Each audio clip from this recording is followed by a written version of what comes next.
Hello, everyone. Welcome back to our channel. While everyone thought the era of COVID would be over, the new Omicron came out earlier this winter, once again causing cases to skyrocket upwards.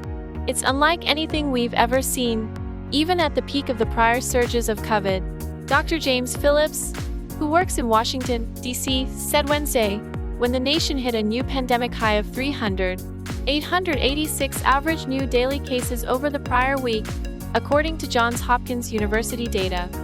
What we're experiencing right now is an absolute overwhelming of the emergency departments, said Phillips, chief of disaster medicine at George Washington University Hospital.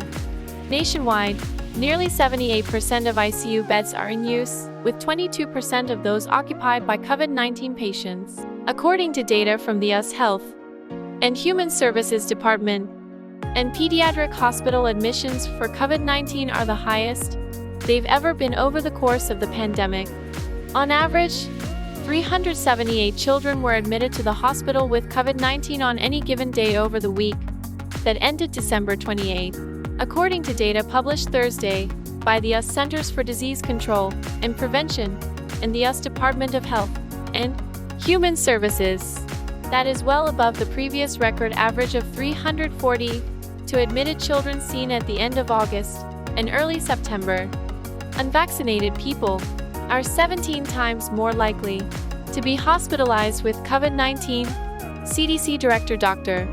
Rochelle Walensky said Wednesday.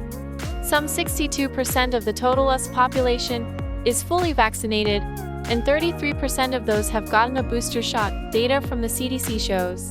What I can tell you is that compared to people who are boosted, if you are unvaccinated, you are 10 times more likely to be a case and 20 times more likely to be a fatality, she said at a White House COVID-19 briefing.